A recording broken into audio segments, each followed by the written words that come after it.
100 people in, and so maybe that's maybe we've and Julie's here, so that means that that piece of work is done. So let me let me open this session and then let you roll with it. So I just want to introduce quickly and welcome you to this space.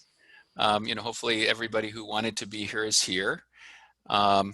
I think Carrie will help others get in if they're missing. If you know a buddy who's missing, grab their hand and pull them in, however you might do that virtually. Let me introduce, so Dina Burstein is Dr. Segei's colleague at Tufts. She is also with, she's the project director at the Center for Community Engaged Medicine. In her bio, she says that she is an experienced physician, healthcare project designer, and a leader with over 20 years of success in scientific research, grant writing, analysis, training, and clinical practice. Previously, Dr. Burstein was an assistant, I'm sorry, I'm on my other page, professor of emergency medicine at the Warren Alpert Medical School at Brown University, directing injury prevention focused community outreach programming and community-based research projects, as well as teaching, mentoring undergraduate, graduate, and medical students. Her aim is to enhance the well-being of individuals and the community by presenting and promoting programs while leveraging proficiency in research, care management, injury prevention, and clinical effectiveness. She's a graduate of Tufts and holds a medical degree and a Master of Public Health from the University of Massachusetts Medical School. So we are in good hands. That's all I can tell you. So Dina, thank you for joining Bob. This is one of the benefits of the Zoom is that Dina can also do this, whereas we were only going to have Bob. So we get Dina and Bob. I would love to come visit Idaho, so maybe you would get me too. Okay, well, yeah, Bob is dying for a raft trip, so we might have to get you all you guys out here next year. Yeah, maybe we can share the costs. All right, sounds great. Thank you so much. Thank you for that kind introduction. And I guess it's still good morning to everybody out there. It's good afternoon for me here. I'm actually in Rhode Island. Not in Boston, but still the East Coast. So I'm going to share my screen and see. Hopefully everybody can see the PowerPoint now. And this is just a little outline of how I want to spend about, I guess, the next hour and 15 minutes-ish. And like I said earlier, we heard that wonderful presentation from Dr. Segei, but I think this next hour and a quarter is really when you guys do more of the work, more of the talking, more of the discussion, and the focus is taking what you've learned and figuring out how do I put that into action in what I do. And one thing that I'd like to do before we get started is get kind of a feel for what type of work everybody does. So I kind of know, where everybody's coming from. So if you could just take a second to type in the chat box, what type of work you're in, your profession. Are you a social worker, a physician, a nurse, public health person, and just kind of get an idea of who's in our virtual room.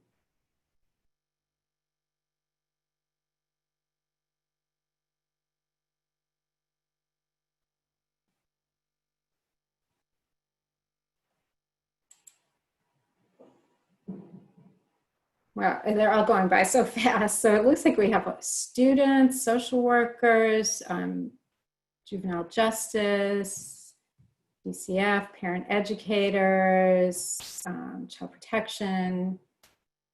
So this is fabulous. It sounds like we do have people from a variety of fields, but all fields where you're interacting one-on-one with patients and clients.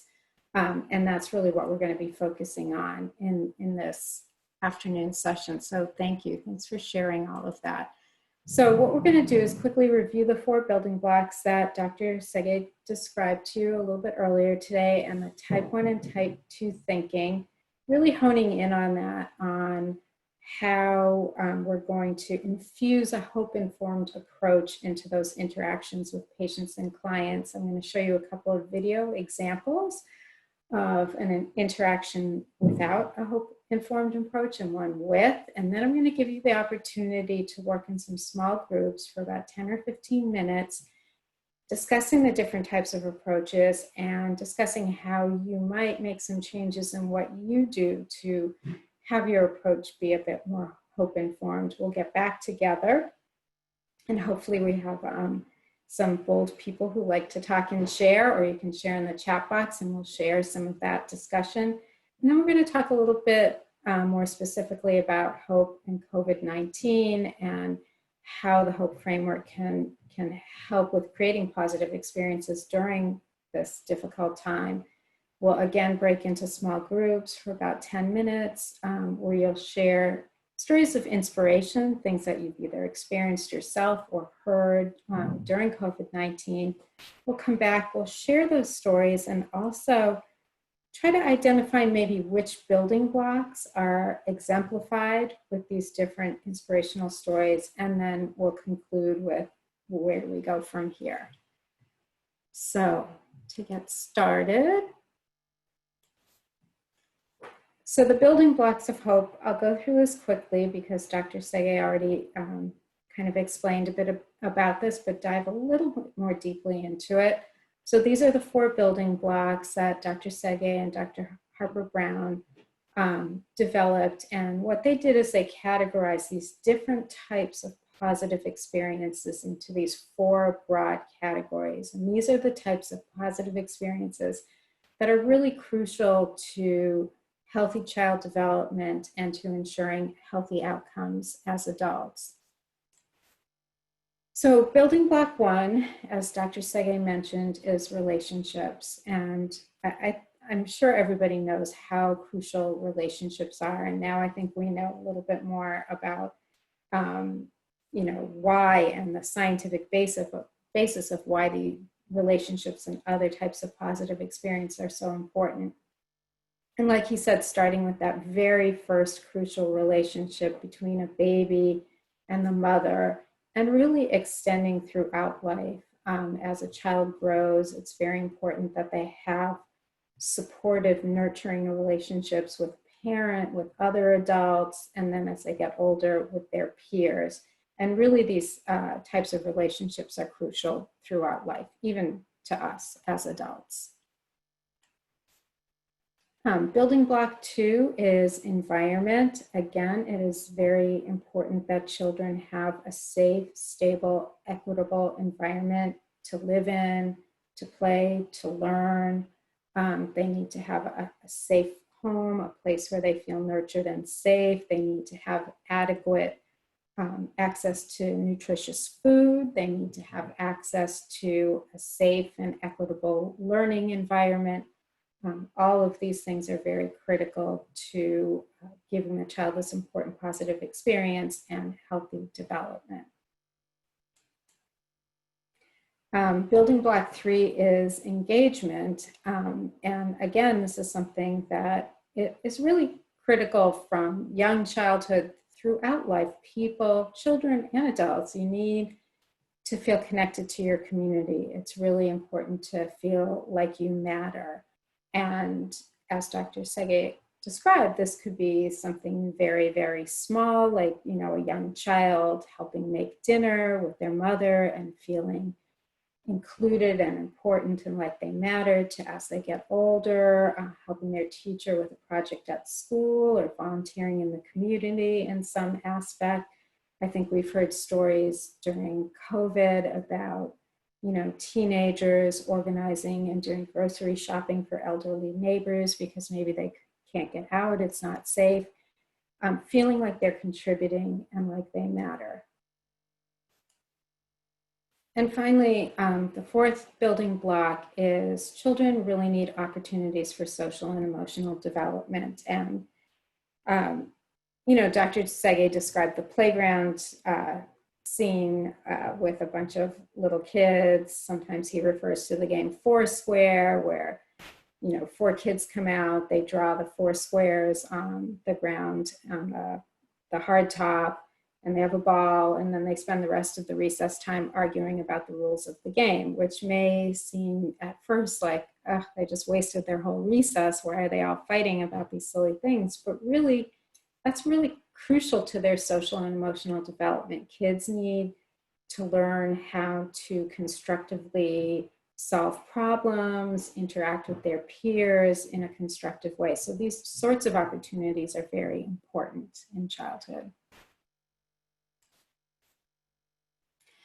Now, we looked at this picture. I love this picture. I think it's a great exercise. And I'm going to ask you guys to share in the chat box. Again, I'm not going to ask you to identify the specific risk factors or protective factors. We did that, and you guys did amazing with that, coming up with them.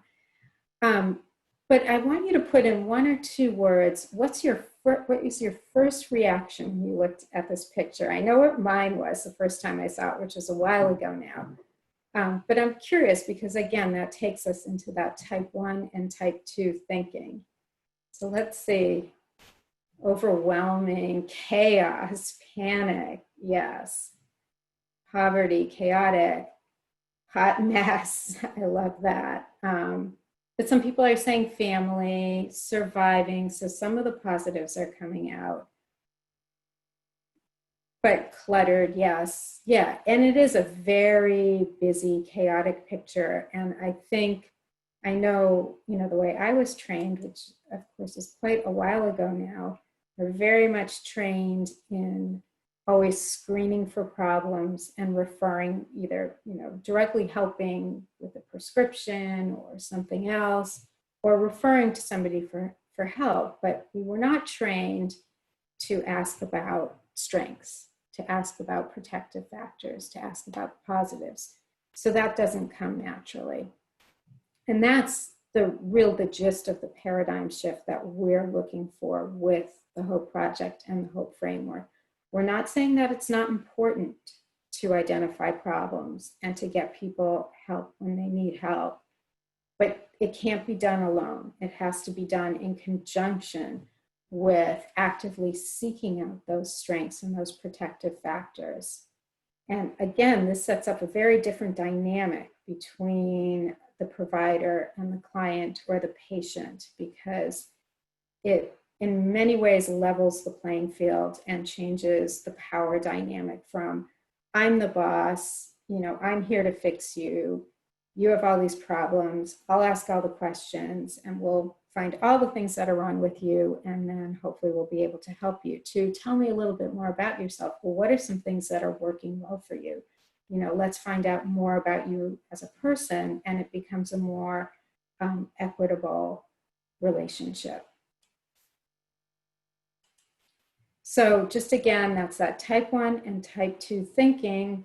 I think based on, the way people answered earlier today and the way you just answered now, when you look at that picture, the first things that come to mind are, oh, what a mess. Like, this is a disaster. We have to fix all these problems. And it takes a little bit more effort, I guess, to consciously look for those protective factors in there. And then when you do that, you guys found a lot of protective factors in there. So there were certainly many positives that we could identify that's going on with that family. So again, the focus of the session this afternoon is, well, this is all great, and it's really exciting to hear about the research that Dr. Sege and other colleagues have done that really support the importance of positive experiences, about asking about positive experiences, celebrating those, and also creating opportunities so that there will be more positive experiences, both for children and for the adults as well. So really what we're trying to do is this paradigm shift from just being a person who screens and then refers for some sort of help to understanding and support, more of an understanding of the family as a whole, the community as a whole, the strengths that they come with, supporting those, and not completely forgetting about the, screening and referring, but adding that in. So I'm going to show you a couple videos. Hopefully I'll get the technical stuff right and you'll actually be able to see and hear the videos.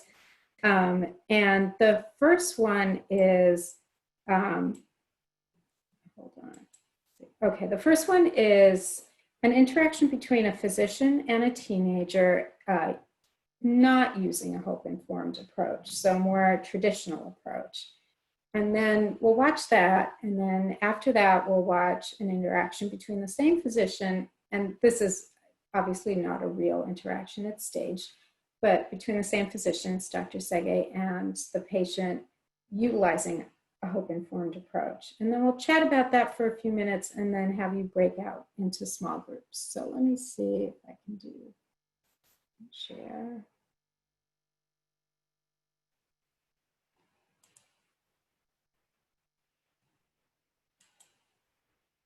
Is everybody seeing the video? Just shake your heads. Oh, not yet. I have to click share. Yes? Okay. Yes. Yes, we see it. Okay, great. Hi, my name is Dr. Segi. I'm here to do your checkup. I'm so sorry I'm late. I've been having a bad day. I'm really running out. I'm going to tell you all the ways in which I'm really in a rush. And I'm glad you're here. Your name is Lori, right? Yes. Okay, good. I'm going to ask you a few questions that I ask all my patients. Please be honest. I'll keep your answers confidential. In the past 12 months, did you drink any alcohol more than a few sips? Yes. Did you smoke any marijuana or hashish? Yes, I did. Did you use anything else to get high? No. You know, it's very important to always tell me the truth. I'm going to ask you some more questions now. Have you ever ridden in a car driven by someone, including yourself, who was high or had been using alcohol or drugs? Yeah. Did you ever use alcohol or drugs to relax, feel better about yourself, or fit in? Yes. Do you ever use alcohol or drugs while you were by yourself or alone? No. Do you ever forget things you did while using alcohol or drugs? No. Do your family or friends ever tell you that you should cut down on your drinking or drug use? No. Have you ever gotten into trouble while you were using alcohol or drugs? No, not yet. Okay. Okay. Just give me a second. Gotta go through these stupid forms and figure things out. Okay. Kelly, right? Kelly, it looks like you're at moderate risk, and I need to send you to the Department of Defective Teenagers. There's their card, and I'd like you to go down there and get yourself all straightened out. Now, before you have anything else to say, I got to run, but I'll be back to do your exam in a few minutes. Bye. Okay.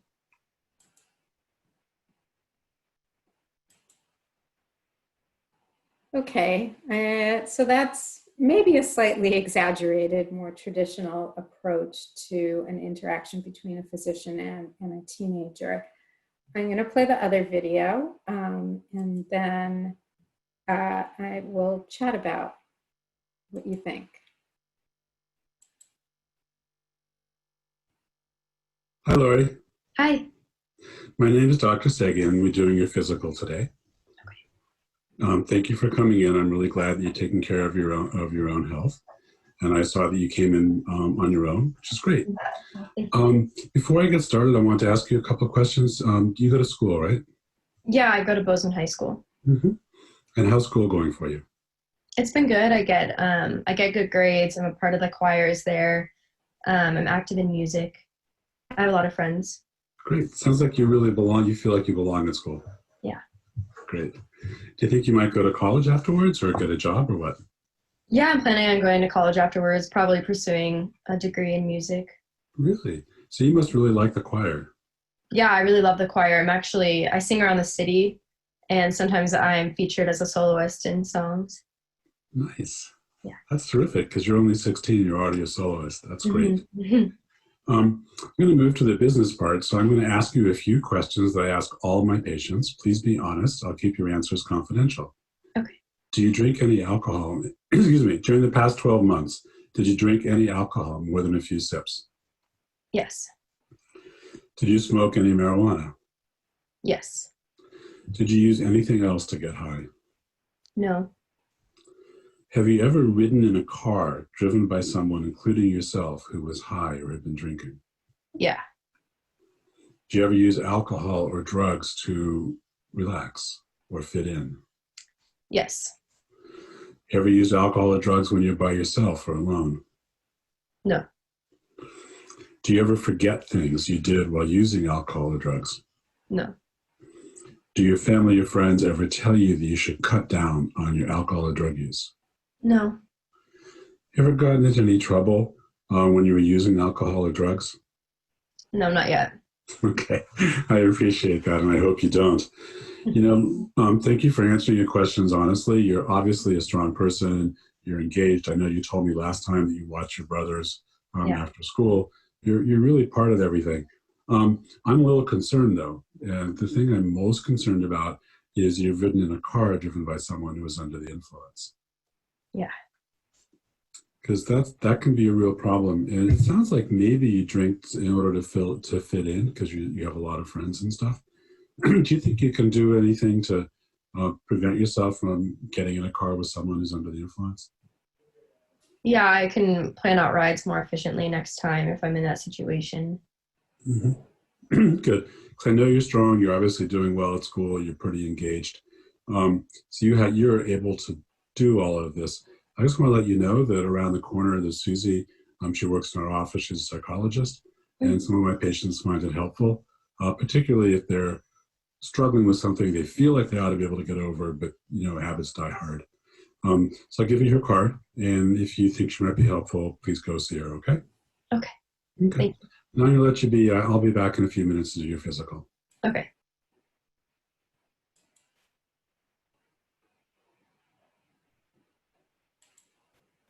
Okay. Let's see, go back to the PowerPoint. And before we go on, just in the chat box, I'm curious to see, what were some of your thoughts as you watched both the first interaction and the second interaction about the difference, about what makes one better or worse, other things that you may have noticed about the two different approaches. Were they equally effective in getting the information that a physician, what he set out to get? Obviously, he's, taking care of a teenager. He wants to know about these risk factors. He wants to encourage her to get help. So just some initial thoughts. Oh, and the chats are coming in, so let me see. Yeah, the first seemed very cold. Definitely didn't give her much of an opportunity to talk about herself. The second approach was much more understanding, relationship building. Yeah. What do you think? One of the things that I thought, which it seems like people are, he forgot her name. In the first one, it was very cold, very robotic, very mechanical. What do you think the likelihood of her coming back to see Dr. Saye, or the likelihood of her following through with some of the recommendations? Probably less likely without having built that foundation, that relationship. So I think it again illustrates why using a hope-informed approach, it will improve the interaction a lot, improve the relationship, and improve the outcomes. Yeah, second was, she probably wouldn't, Angelina said, she probably wouldn't come back, especially when he forgot her name and, well, of course, he's going to send her to the clinic for defective children. So no child wants to be told, or adult, nobody wants to be told that they're defective, they're broken, and yeah, I'm going to fix you. So all those things. So, I think it gets back to step one, which is, how do we see ourselves in our clients? Do we see ourselves as collaborators and working together to, yes, address problems, but also celebrate positives and successes and create opportunities for more? Do we just see risks, or are we seeing strengths as well? And again, we're very focused on this cognitive reframing. So switching the paradigm from the way people in the past, especially if you go all the way back to when I did my training in pediatrics, of having a long list of problems to screen for, and then, you know, going through the checklist and then giving advice of how to fix the problems, to really actively seeking out the strengths and the protective factors of the person, their family, and their community. So we're not saying that ACEs screening is not important. And ACEs screening has very much become the norm in a lot of places these days. And obviously it is important, and screening tools are becoming available, and we're not saying that they shouldn't or to stop using them. But in conjunction with it, we're looking for people to do also a PCE assessment in addition to the ACEs screening, to promote health, to celebrate positives, to support this relationship and provide direction and opportunities for creating more positive experiences and really capitalizing on the strengths of both an individual, a family, and a community. So again, this slide just kind of says the same thing. So, you know, yes, we're doing this, screening for problems. ACEs are part of that, and offering treatments or therapies. But we're adding to that, identifying these protective factors, these strengths, creating the opportunities for this types of positive experiences, for engagement, for celebration, you know, and again, offering more opportunities. And again, changing that relationship, that dynamic between a provider and a client or family. So what we're going to do now is we're going to take, let me check on the time for a second. Yeah, about 10, maybe a few more minutes, maybe up to even 15 minutes. And Tessa, who's our tech person, and I'm very happy to have her because I honestly hate the tech stuff. It always stresses me out. She is going to break everybody up into small groups of 4 or 5 people. So maybe you'll know some people in your group, maybe you won't. But what I'd like you to do is first take a couple minutes to introduce yourselves in the group. So your first name, where you're from, and maybe the type of work to do. And then I want you to spend some time addressing this question. So how do you incorporate hope or a hope approach into that initial encounter with a client or a patient? And it would even be super great if maybe one person kind of takes charge and takes a few notes on maybe what some of the key things are that you discuss or the ideas. And then when we come back in 10 or 15 minutes, we'll share either via the chat box, or maybe some people will feel bold enough to unmute and share with the group orally some of the ideas of how we're going to start to incorporate hope into the initial encounter. So Tess, if you can take over and put people into breakout groups, that would be great. Yes, okay, everyone's going to be in a room with about 5 or 6 people, and I'm going to go ahead and open those up right now. So here we go. Thank you.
our group. Oh.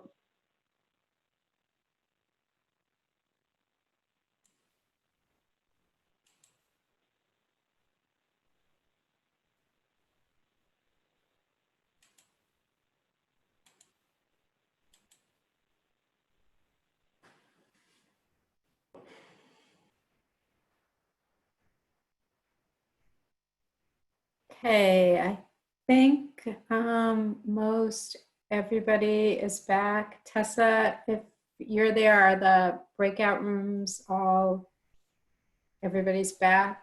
Yes, everyone should be back. Okay, great. Thank you so much. So welcome back, everyone. I hope you met some new friends and had some great discussions. And I would love for people to share with the group. As I said before, you can certainly share by putting something in the chat, and I will try to read them, although sometimes they come really, really quickly. Or if somebody is feeling a little bit more bold, they can ask to be unmuted, and you can share with the group about something that you learned or what you discussed in your breakout group. It's always hardest for the first person to start, but. Okay, Maureen says that she wants to share.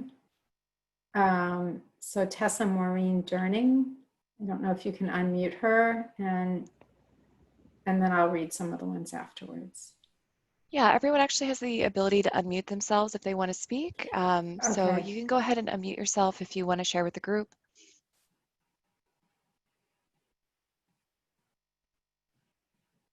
So Maureen, did you want to share with the group?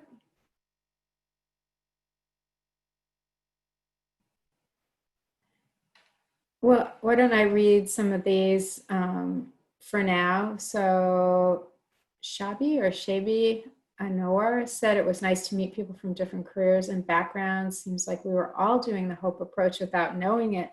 And that is a great point. And it is something that we recognize and that we hear a lot is we don't pretend to have invented this. I think Dr. Sege even said that way at the beginning, is we did not invent these positive experiences or even come up with the idea of the importance of a strengths-based approach.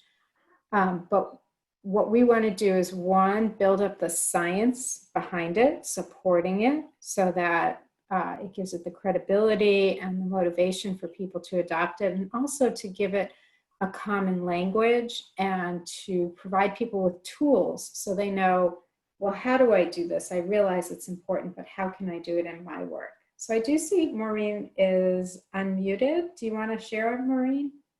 Oh, okay. Now I can you hear me? Yes. Yes. Oh, okay. So we had counselors and home visitors and people working with youth in our group. And the big gist was that in order to come from a positive, to come in from and build a positive relationship, you have to be a trustful and trusting person. You have to give the other person space. You have to listen and not talk so much. Let them guide the conversation, help them. You want to build rapport with them, and always just look for strengths. And the people in our group just love their work and love getting to know people. You know, that it's all about building relationships and having a genuine interest in the other person. Yeah, couldn't agree more. Go ahead. Something Jean brought out in our group was that people are so much more resistant to change if you don't have the type 2 kind of questioning and the type 2 building that rapport and no judgment. So if we do want to be effective in our practice, we do really need to not go in thinking we've got all the answers and not going to be their problem solver or their fixer. We just need to have that empathy, and we need to develop that rapport. We also discussed how hard it's been to do that virtually during the COVID crisis, to make those connections. and to really have that feel like we know our families now. Yeah, I mean, couldn't agree more with everything you said. And I think, you know, some of those things are exemplified in the 2 video clips that we showed, especially in the terms of the likelihood of people wanting to come back and to follow through with what you said. And no question, COVID has made it very challenging, the lack of in-person interaction. It's just a whole new ballgame and extremely challenging.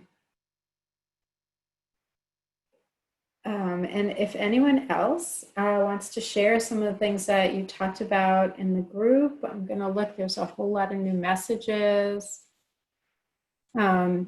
So Nikki said that in their group, everyone approached working with a focus on them as a person and coming from a place of listening, which Renee, you just said, you know, it's important. And Maureen, to maybe stop talking for a while and listen to the patient or the client, which isn't always easy for providers.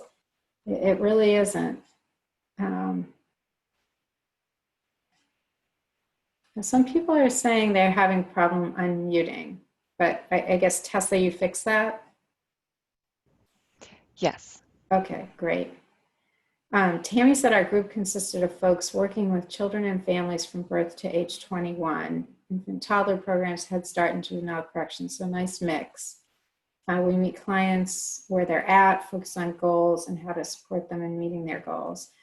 Yeah, that's really interesting. Thank you, Tammy. And I think that sort of collaborative setting of goals is really important, that it's not the provider dictating that, but it's a collaborative approach, and that the goals, if possible, work on building on the strengths and the protective factors that that person brings to the table.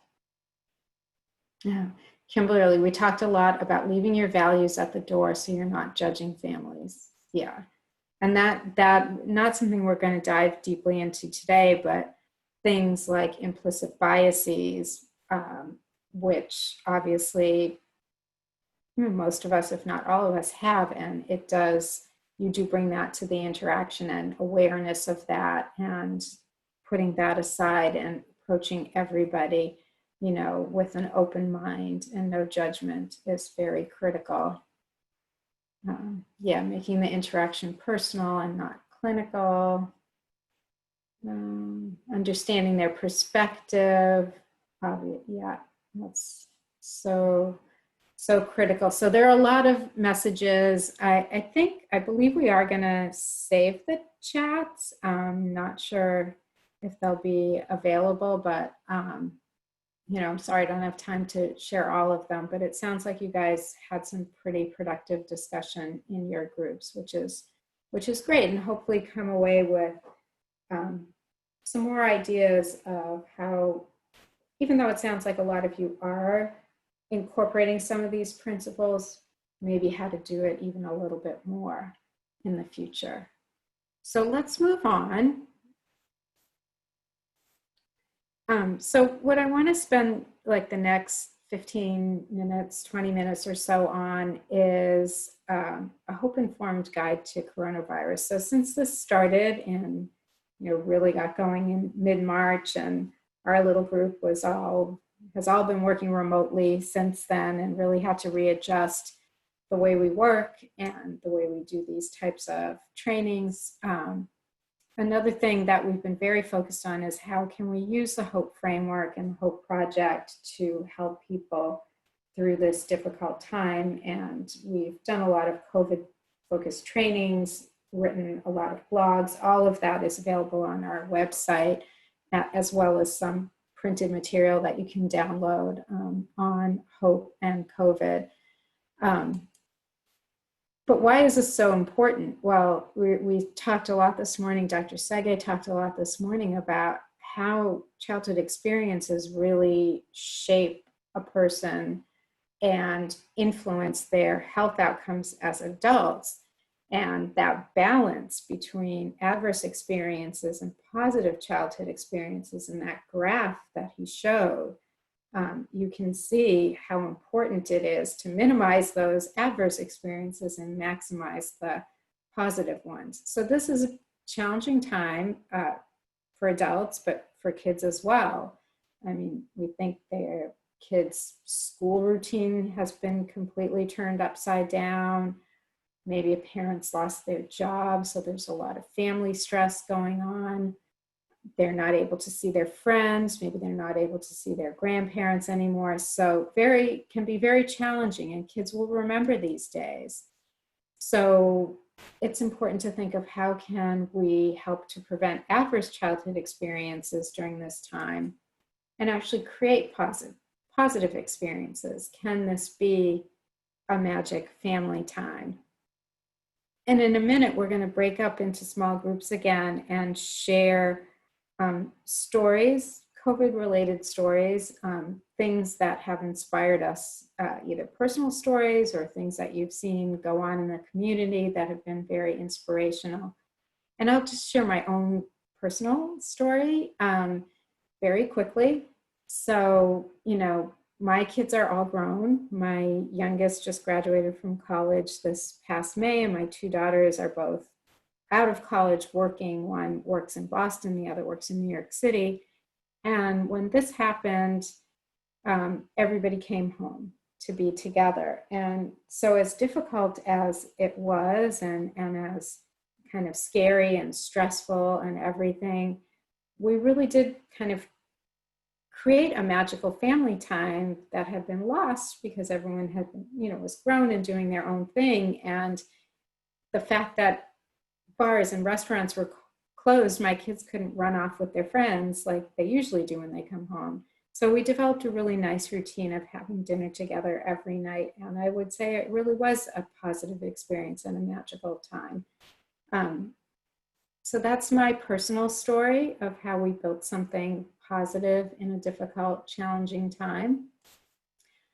And now what I want to do is have Tess again break you up into small groups of 4 or 5.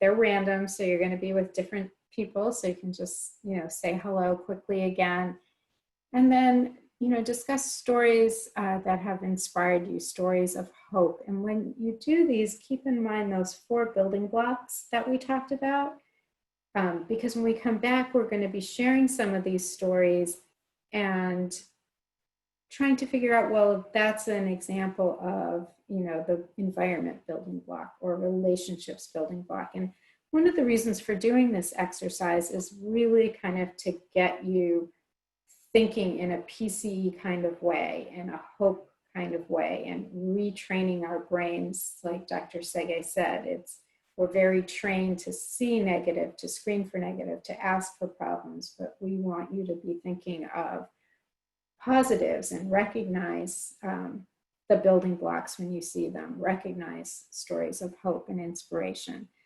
So I'm going to turn it over to you, Tess, to break people up into the small groups. It's 1:35, so we'll take about 10 minutes. So we'll come back together again at about 1:45. Oh, that's 1:45 for me. I'm sorry. I know.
Okay, it looks like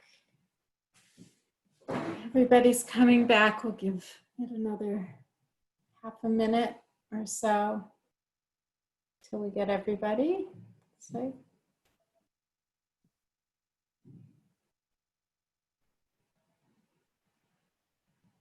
is everybody back, Tessa? Yes, it looks like it. Okay, great. All right, well, welcome back, everyone. So what I'd like to do now, similar to what we did before, is have people share either via the chat box or even better, if you want to unmute again and tell a story that you discussed in your group, a story of inspiration. And then what we're going to do is take a story, we'll do 2 or 3 of these, and try to decide which of the building blocks are exemplified by this particular story of inspiration. So we're really trying to connect it to the hope framework. So I don't know if there's somebody who wants to start. Either if you are more comfortable and you want to write it in the chat box, I can certainly, oh, it looks like Renee raised her hand. So again, Tessa, I don't know if you need to unmute, or Renee, if you can just unmute yourself. Yes, I had a grandma in one of my families set up through technology, and I apologize, I don't remember the exact program that she did, but she set up a time every night and she would read stories to all of her grandchildren. Oh, And I love that. And that way, where she wasn't able to be with them in person, it did create that opportunity for that shared relationships and that time for them all to get together and hear a loving story from grandma, that grandma still cared about them. Mm-hmm. That's a wonderful story. Now I put up the 4 building blocks of hope. So thinking about the story that Renee just told us, Tessa, I think you have the polls, right? Ready? I'm curious. Yes, I do. What people think, which of the building blocks do you think is exemplified by this? Or do you think it's more than one building block, or none of the building blocks?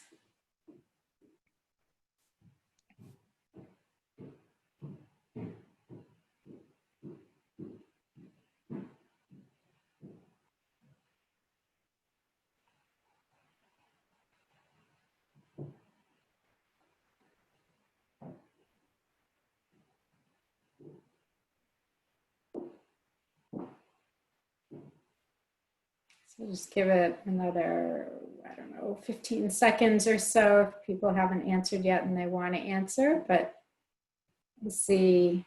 Well, you guys can't see the poll quite yet, but in a second, Tessa, I guess you can end the poll, or do I do that? I'll do that. Okay. Yeah, it looks like a few people are still answering. Still answering, but I can close at any time. Just let me know. I think we can close it. We want to have time to do this with some more stories. So yeah, relationship, that definitely is the one I think that really pops up, is, that nurturing adult, like maintaining that relationship, even though that they can't be physical with the children. But I agree that does help provide for a safe, stable environment for the children.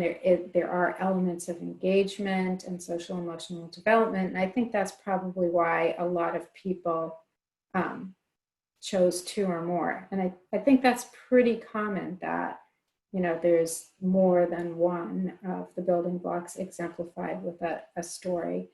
So I'm going to stop. I guess I'll stop sharing these. And I'm going to close out of this.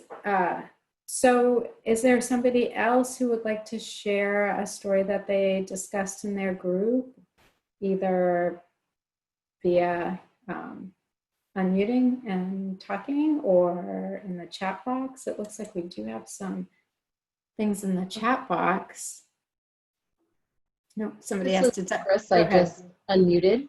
Go ahead, Chris. Well, we talked about how we were surprised that there were some positive things coming out of being out of COVID in that first like example was some of our kids that we work with actually were doing better with school when they were home and online and there were less distractions. Also that the interaction between family members was increasing and more positive because there's a lot of those extra activities were no longer happening. So it was more pulling back to your, family. Mm-hmm. Right. Yeah, totally agree. So Tessa, if you want to launch a poll again, the type of positive experience of maybe more quality family time with less activities to run out to. Maybe that's also a reason kids were doing better at school, because normally kids, especially as they get older, have so many I know my kids when they were in middle school, high school, like crazy schedules, which has its benefits, obviously, but maybe sometimes it's good to take a step back and slow down. We don't get much opportunity to do that. And I'm seeing a real mix in that building blocks, which, I think there is a mix of the types of positive experiences that this story represents. I'll just give it another few seconds.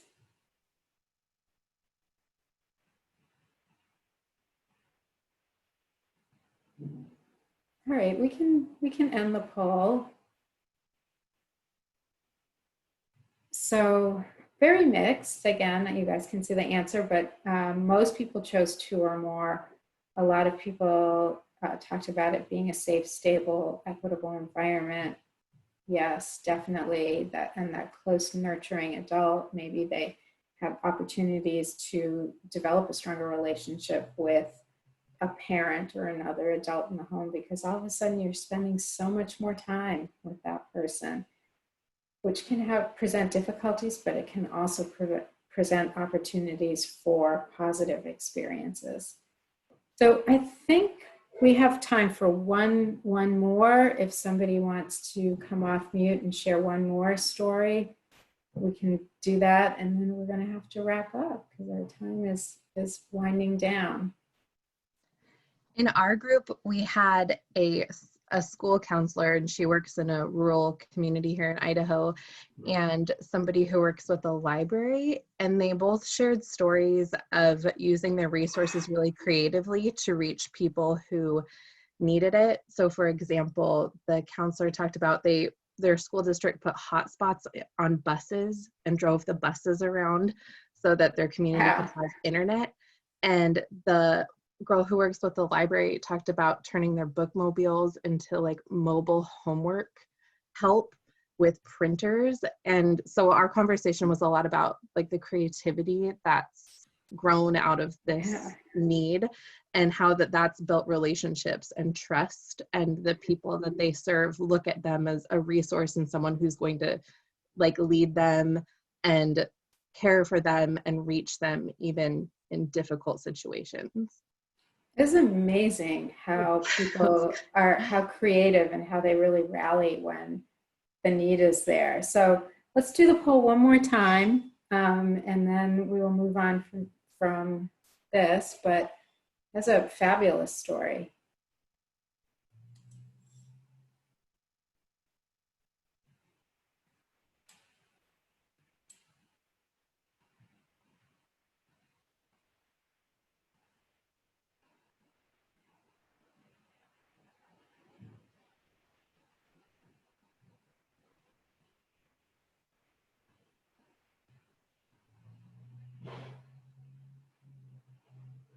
Okay, we'll give it another 10 seconds or so. If people still want to answer and they haven't answered.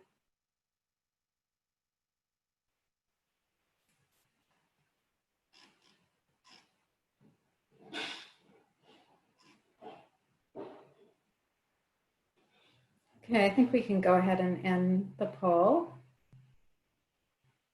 So again, covering 2 or more, yeah, I can't choose, because definitely an example of engagement in the community. I agree, definitely giving opportunities for social emotional development for children, and ensuring that safe, stable environment. That, you know, idea of driving around with a hotspot is so clever, because if somebody doesn't have internet access, or they don't have good internet access in a time like this, they can be so cut off from their school, their community, other loved ones. A lot of inequity in that. And, you know, that obviously certain communities are going to struggle with that some more. So thank you so much for those great stories. I'm just going to look at the chat really quickly, because a bunch of you did write in the chat.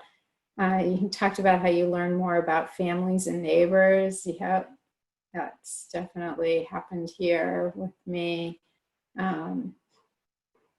Placing pictures in the window for neighborhood children to go on scavenger hunts once a week.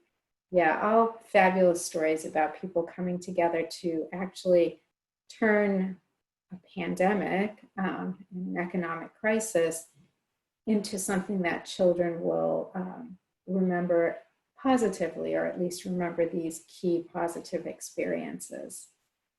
So thanks so much. I'm going to close this out.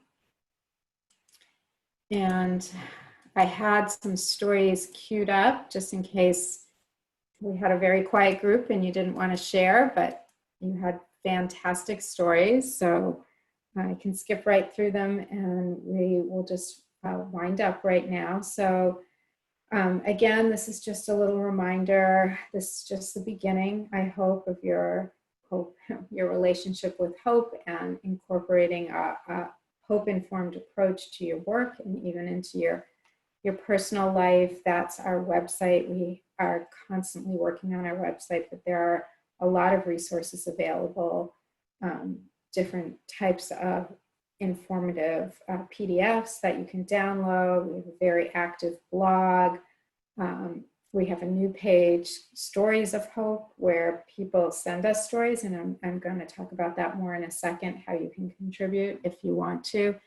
And in the near future, we're actually going to have an online hope learning curriculum, which we're very excited about. So something that will be, you know, open to everybody to learn more about hope, about the science behind hope, and about incorporating hope into their work.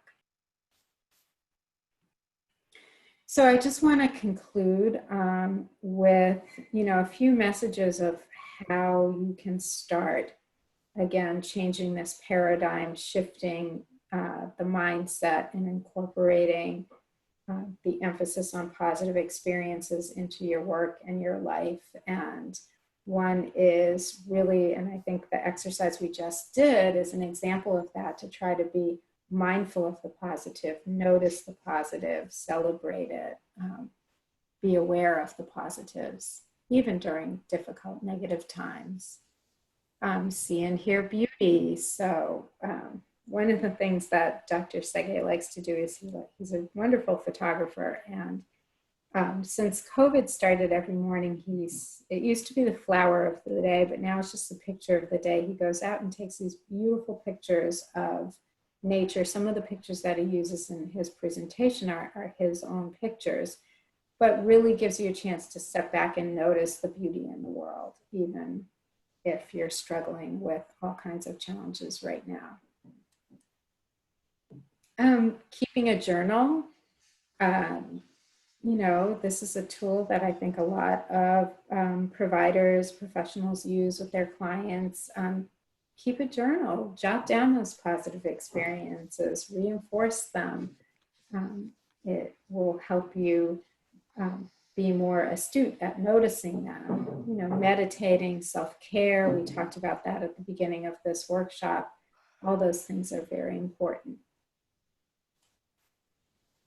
And of course, sharing stories of hope and inspiration. And those stories that you just shared were incredibly hopeful and inspirational, and I'm sure that there are a lot more out there. So overall, we want you to practice hope in all aspects of your life. So after today, again, we encourage you to stay connected with us. Visit our website. We do a monthly newsletter, and you can sign up on our website to get our monthly newsletter.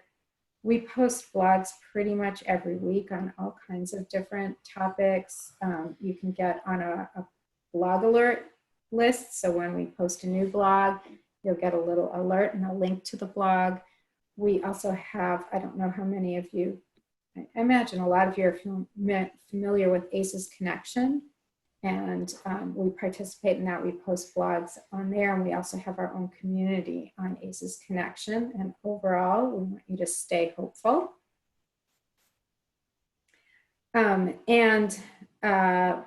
This is the new page that I referred to. So thanks to the hard work of 2 undergraduate Tufts students this summer, we put together this page, and we just launched it a couple weeks ago, where we have people's both personal stories of hope in their life and professional stories of how they've incorporated hope and the building blocks of hope into their work with patients and clients. And we would love to hear from you. So I will put this link in the chat box, or Tess, I don't know if that's something that you can do right now, or? Yes, it's in the chat box, so everyone can go in and grab that link. Okay, wonderful. So it's just a Google form, and like I said, we would love to hear your story. We certainly won't publish or post anything without your permission, but you have fascinating stories to share, and I think it helps build hope and give hope when people read these stories. So we often like to end our webinars with, people just brainstorming and putting into the chat box 101 ways to incorporate hope into your work. I would add into your personal life as well. And we are compiling these, and we're going to eventually create a document, 101 ways to incorporate hope into your work and into your life, and post that on our website. So what I'd like to do, I think there's a few more minutes that you're still supposed to be with us. So we will leave that chat box open, and please, share your ideas of how, going forward from today, what is your action plan for incorporating hope into your work. And thank you so much. You were a great group, and I really, really enjoyed this. Thank you also. We enjoyed it too. Thanks so much. Hey, Dina, if we have a second, we have a question here in the chat box that I think would be useful to go over. Thank Amy you. Sunderland. Introduce yourself first. Oh, hi, everyone. I'm sorry. For those of you who don't know me, the person whose question I'm going to read was in my first breakout group. But I am Lauren McCullough. I am a research assistant with the HOPE team. So I work with Dr. Burstein up here on the East Coast. And I've been really learning so much from you guys' conversations and everything today. I just wanted to address Amy's question. She says, sure. Is there a time in life when whatever damage is done by the ACEs outweigh whatever buffers or benefits the PCEs could provide? Say a high schooler hasn't ever gotten those opportunities, but then has a lot of interaction with people and activities. Is it too late? I think the answer to that, and what we're learning from both the type of research that Dr. Sege and his colleagues is doing, as well as, the research on brain functionality and brain biology is of course, there's some times when, brain damage is caused and that part of the brain is irreversibly damaged. But what we are finding is that the brain is incredibly plastic, like Dr. Sege this morning. So even if there is some element of irreversible damage, with types of positive experiences, and that could be engagement experience, it could be physical therapy, it could be other types of things, other parts of the brain can actually grow and develop and take over some of the function that was lost. So I don't want to make it sound like, everything can go back to being perfect. That's not true, but I think that there is always hope and always opportunity for healing and improvement. And there is no like cutoff age. Like if you don't have these experiences by the time you're 18 or 21 or 25, that they can't be beneficial. Even in adulthood, I think the old way of thinking was that, you know, the brain continued to form and develop and mold and create new connections up until a certain age. And then it was all downhill from there. You just lose brain cells. And what we're learning now is that is not true. And the brain has the capacity to heal and develop new connections and new functionality well into adulthood. There's one story that I sometimes present when I do the biology part that Dr. Sege did today. A study where they looked at learning to read in illiterate adults, and they found that, you know, even at later in life, the process of learning to read caused biological and functional changes in the brain that they documented on functional MRIs. So I guess my hopeful answer is no, there is no point of no return. So thanks for bringing that up, Lauren. Yeah, I think it was really important to highlight the idea that PCEs don't stop working after childhood. The protective factors exist. Even though we do call them positive childhood experiences, they're really positive human experiences, and they're important throughout life.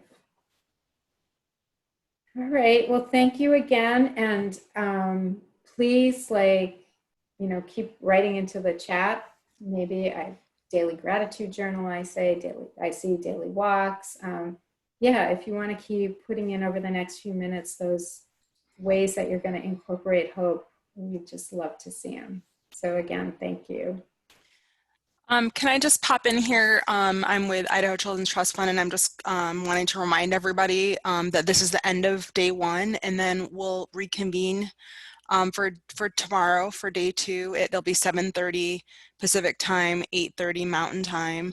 And everything you need to know is on that Padlet, which Tessa just put a link in the chat box for. And the entire schedule is there, all the links. So if you feel like you're not sure what's going on, just go there, and it really just lays it all out for us. Does anyone have any questions for me, or are we good to go to wrap this up today?